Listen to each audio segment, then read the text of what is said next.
Do you feel the pressure to grow your business, but doing so feels a bit like drowning? Welcome to Slow Growth Business, the show for business owners and leaders to quiet the noise and lead your business to success, one day at a time, slow and steady. If you feel your business is running you and you're ready to run it, you've come to the right place. Now, here are your hosts, business coaches Jimmy DeGroot and me, Kyle Bullock. Hey folks, this is Kyle from the intro. And over there, if you're watching, is Jimmy. And if you're not watching, then you'll hear him muttering. Hello, this is Jimmy. And we're the Train Retail guys. Our job here at Train Retail is to help independent jewelers grow your people and your profit for a greater purpose. We love it inside and out every single day. And today on our podcast, we're going to talk about, I want to talk about a book, Jimmy. All right. I'm going to put you on the spot because you have no idea what we're talking about. But I think this is an area that you will uniquely bring input into, and I want our listeners to be thinking about today. All right. So we got recommended a book. You got recommended a book through me, through someone else. Right. And I didn't read it. You read it. So we're going to kind of, this is not a book review, but the concept of the book is what I want to hang out on. The book is called The Dream Manager by Matthew Kelly. Have you finished this one, by the way? Have you gotten through this one? I have not finished it, but it's one of those books where you get it kind of halfway through, or even before then. Okay. And it's a narrative, meaning it's a complete storyline with characters. So, I still have to finish it. If you like listening to books, you can pick it up on Audible for it's like less than 4 hours to listen to. So it's a quick one. Again, this is The Dream Manager by Matthew Kelly. I want to set this up a little bit because I'm going to ask you questions about this today in regards to jewelry, but so that everyone knows what we're talking about. This is a narrative book. It's got a story to it, but it has a leadership lesson at its core. It says that managing people is difficult. It's a story about a janitorial company, right? Mm-hmm. Where they had major disengagement, huge turnover. People didn't want to be in that job and clean toilets and things of that nature. So they had a huge employee turnover, and the managers are scratching their heads. How do we fix this? And so this is the story of this company creating an entirely different culture through a dream manager, creating a situation where people are feeling empowered, feeling loved, feeling appreciated. And this is a company that's mopping floors. And I want to hang out on this idea, Jimmy, because you're so adept at talking about this. I just want to preface it with this. The book is about the manager of dreams, okay? Not like my dream manager would be this person, okay? It's a manager that manages the dreams of the team. So it's just you understand that, right? So before we get into it a little bit, can you give us in like a minute or 2 minutes the heart and soul synopsis of what it's trying to teach us, especially in jewelry? What is it trying to teach us in terms of management and leadership? Well, we often think in the jewelry business that retail is really hard, and just because when it comes to finding good people, can you imagine, like you said, the janitorial business, where we're talking about people cleaning toilets and things like that? And one of the big breakdowns in the company was the the fact that there were people of other than North American descent working for them. So they had language barriers. They had all kinds of things, driver's license, people couldn't drive, that type of thing. So there was all those barriers added on top of it. Well, in a nutshell, like you asked, 1 minute or less, it was, what if we decide to invest in our people? What if we decide to hire somebody that can help people fulfill their dreams? In some cases it was own a vehicle. Some cases it was own a home. Some cases it was higher education. And so it's just a beautiful story about What can happen when you truly invest in your people? Okay, so going to the jewelry industry, um, I want to start here with your experience. You were reading, and this is a narrative about a janitorial company, how they turned it around.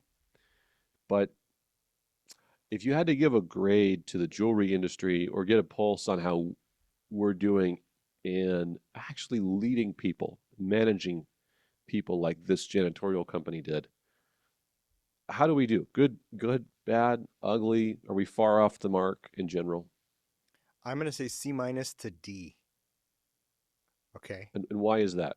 Well, because there's a prestige to the retail jewelry business that we dress up, we look good, we come in. It's a professional type position where we have to know a little bit more than the person at working at Target.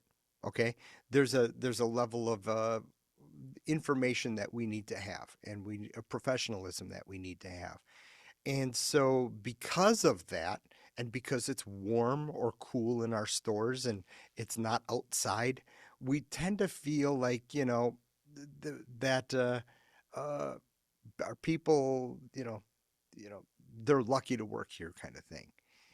And I know that's probably not the mentality is in the last 10 years. It's more of really glad you're working here.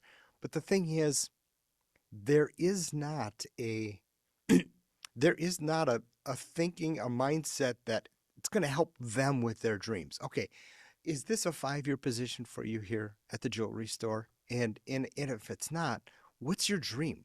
Where do you want to be? And investing and helping people with that. And so the beauty of this book is just by asking that question alone, people they want to come and work there.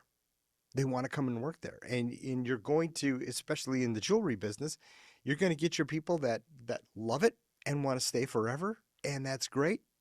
And you're working with them, you're feeding them, you're giving them tools. Um, and then you're going to have people that are going to move on, and that's okay too. But you know what? They're going to move on and they're going to tell great stories about you. They're going to probably help in the long run, bring other people to come and work for you. So, I mean, it's the overall is good when you invest in your people. Okay, so what you described though sounds like it sounds great. It sounds nice, but is there a system? How can I systematize this? Is there a handbook? Or are you telling me I got to do all this kind of touchy-feely stuff and just sort of wing it? No, you don't wing it. You do a little research. You find out about your store, your people, your region. Okay, what's going on in your region? Do you have a a culture or people that maybe aren't as good with the English language? Maybe we can give them some lessons. Maybe we can buy a course for them or something, help them along that way. In the course of this in this book, they were talking about a lot of people didn't have driver's license, so getting to and from work was really impossible. This company bought a bus and they started busing people. It's finding out the individual dreams and desires and needs and downfalls or shortfalls that people could use help with within your organization. Are there major issues that you see um, with the sales teams, with our employees, that maybe owners and managers of jewelry stores are not seeing? Well, What would be the absolutely. big I ones? mean, well, there, go to college and look for a course in selling. Okay, go to college and look for a course in managing a retail team. You're not going to find it out there. Is there one? I don't know of any. But we are woefully unequipped to add, how should I say, professionalism to the careers in the jewelry business. We're woefully unequipped because we're still in the retail mindset. Now I know we have GIA and we have a lot of fantastic teaching about product and diamonds and things like that. But what you and I discover is that we don't have a roadmap Well, we do with chain retail. Okay. Shameless plug there. But we don't, as an industry, have a roadmap for this is how to manage a store. Now, Harry Friedman did that a few years ago, and I benefited greatly from the Harry Friedman program. Uh, that particular program was designed more for like mall shoe store managers, that type of thing. So there wasn't anything that added that met the professionalism needs that we as jewelers and jewelry store sales professionals need. Mm. What a You asked me a question, Kyle. I'm gonna I ramble. lo- Sorry. no, I love it. That's what I wanted. You going even further to the employees. Okay, besides the professionalism that you talked about and the training that they need as salespeople, what do they personally want? What do you see as the maybe some common dreams among our sales teams and jewelers, bench jewelers? What do they want out of life? I can't answer that in general, but I can answer it specifically, and that is you have some wonderful people that work for you, and they have different wants and desires and needs out of life. Um, any given person might want room to grow, eventually become manager, maybe eventually become owner of the store.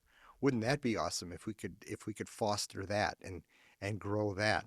Um, build your own owner, future buyer. That's a beautiful thing. But and then there's other people that you know what they want to sell, they want to come to work, they want to get away from home. Maybe they want to get away from whatever's going on back there, and they want just a few hours. Maybe it's a part-time person.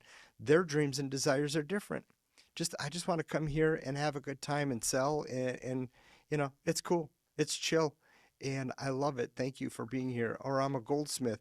Hey, I want to work at this bench for a while, but eventually I want to maybe I want to manage the store.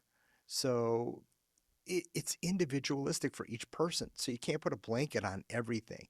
You got to sit down with people and say, "How's it going? What do you want to do? Where do you see yourself seriously?" And not the interview question, "Where do you see yourself in 5 years?" So that you're looking for the pat answer. Where do you see yourself? You've got 4 kids now. Okay. What's going to be happening when they start going to school, and how can we meet those needs and those scheduling needs and things like that? So it's so individualistic, but the key is, and the system is, figure out a system based upon sitting down and figuring out what people want and need in your store. So You know, I have this issue. If I'm an owner and you're telling me I got to go find what my team wants specifically and individually, what do I just go out and ask them, what do you want? And you know what I mean? Yes, I've seen this firsthand. When you ask people, what do you want or where do you want to be in 5 years from now, whatever, they don't know. It's a really hard question. right, We've got bucket lists, and sometimes we make bucket lists going, you never do that, right? Like that's right, not going to right. actually happen. Be cool if I could go to Italy type feeling, you know? Yeah, yeah, But you're talking about real, tangible, what do you want out of life? And that's sometimes is hard for people to articulate because they don't right. know how to say that. So how do you find out what people want and ask that question in a way that's not going to get you these blank stares going, I don't know what I want.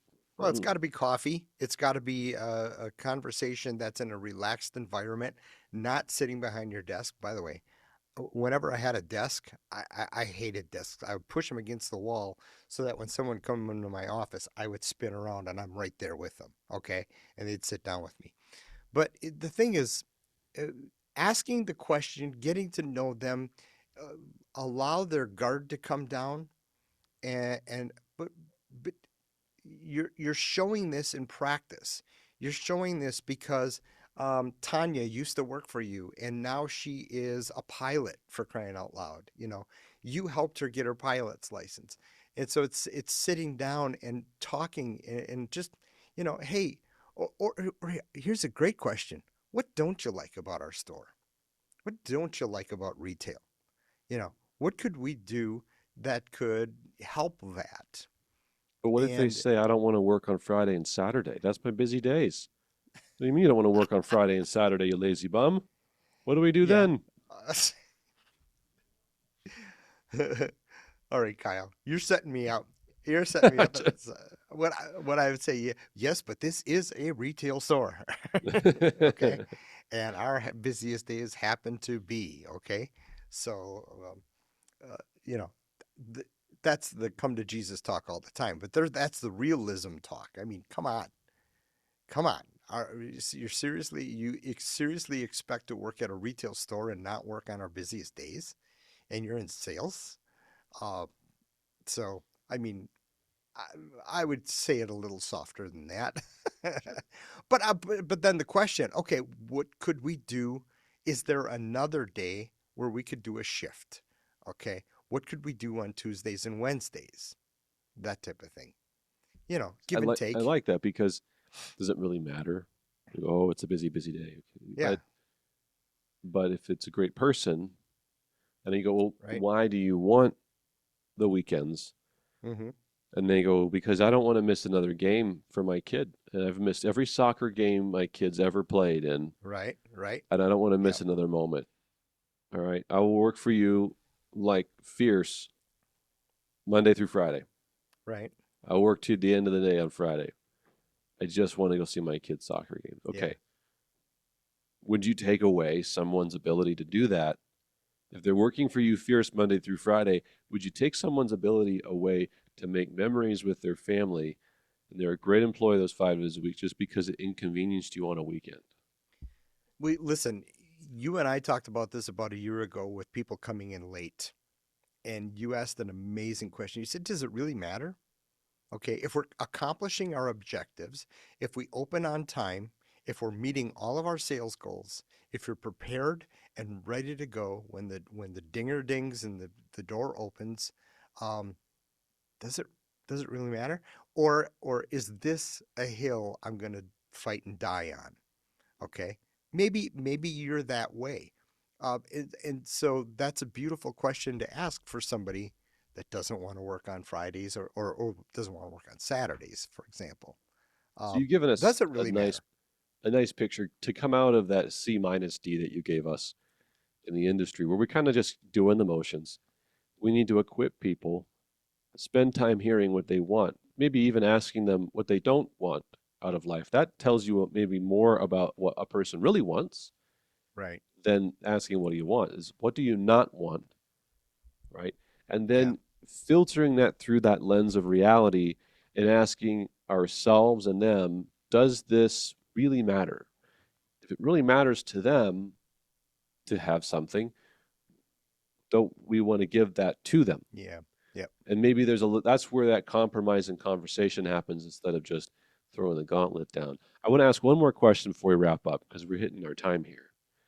Oh And I want to wow. ask you a question Seriously, that I felt like we're just getting into it. I know, yeah, no, we're hitting our mark here. All right. I want to ask you one last question. You got to answer it short. But we started this conversation off camera about something that you said that surprised me. I loved your answer, especially now in light of this conversation. Where I said if you went back and you could own a jewelry store, there's many kinds you could own. You could own Yeah. the big one, $10 million store, big staff. You could own the $1 to $2 million mom and pop independent brick and mortar. What? But if you could go back and you could own a kind of a jewelry store, what would you choose and why? Well, just for everybody listening, Kyle does own a store. He's in it right now. I used to be a partner in a store. Okay. Um, and so I am not in it every single day. However, I am in it every single week. I do some retail work. Um, so to answer your question, I love the idea of the small mom and pop store with a bench in the back, and just a small handful of employees. Um, One of the things is, I mean, what you and I see uh, with the clients that we work with is those people that have their, how should I say, that have all their priorities in order, but their time, their efficiency, the time they spend at work, they have that all in order so that the business doesn't rule them, but they come home with $300,000 to $500,000 a year. I mean, that's pretty cool. And so they got a pretty cool little business going there. And when I've seen a lot of more money, more problems kind of thing when it comes to bigger stores. However, the the opportunity that owners and managers of bigger stores have is the training of new people, the bringing on of new leadership, and we know that that's a problem.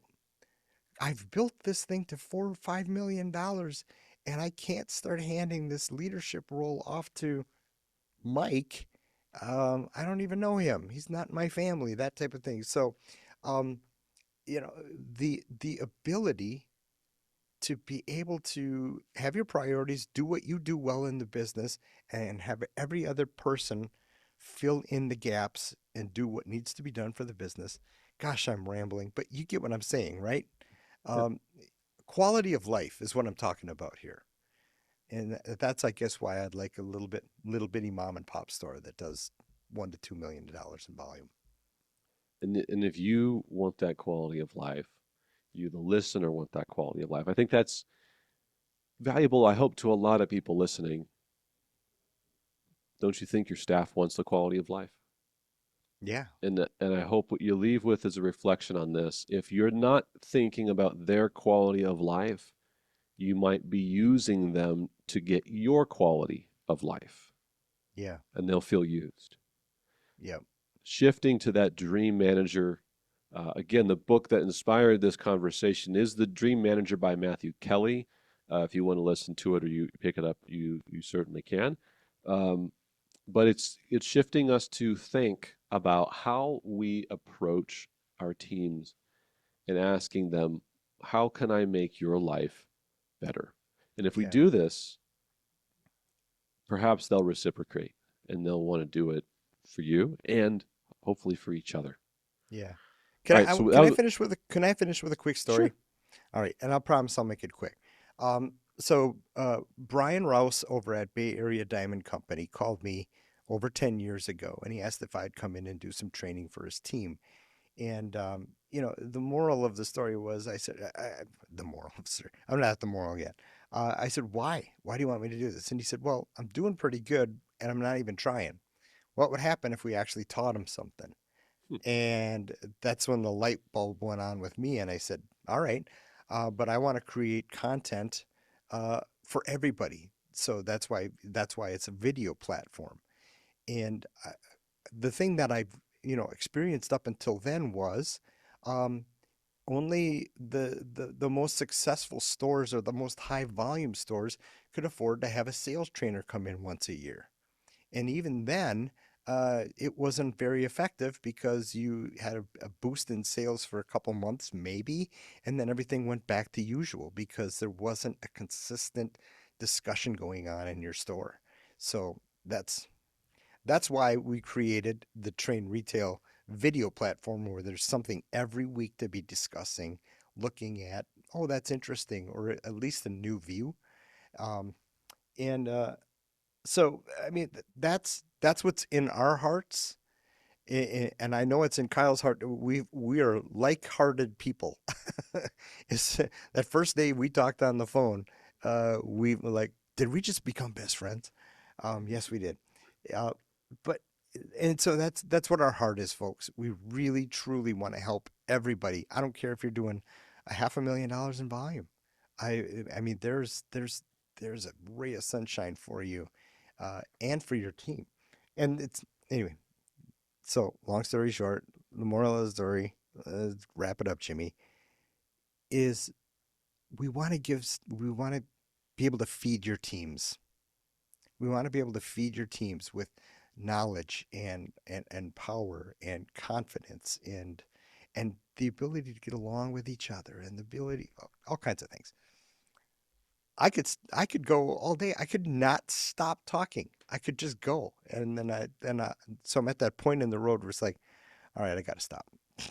Well, With that being said, scooch on over trainretail.com. You can sign up for that video platform we talked about. It's $150 a month. You get management, sales training, product knowledge training, repair training, so much more.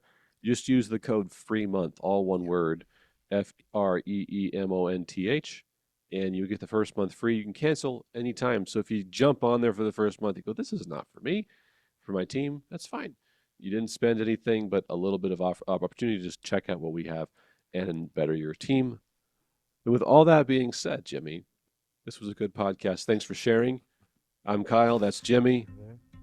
Goodbye, everybody. The Rambler. Jimmy the Rambler. See you guys. We hope you leave this episode a little better than when you first began. If you'd like more resources to grow your business slow, steady, and consistently, check out our on-demand video catalog at trainretail.com. Or if you have a question or frustration we can help address in your business, write to us about it. We love to help solve big, ugly problems. So hit us up at kyle@trainretail.com or jimmy@trainretail.com. Good luck out there, and we will see you next time.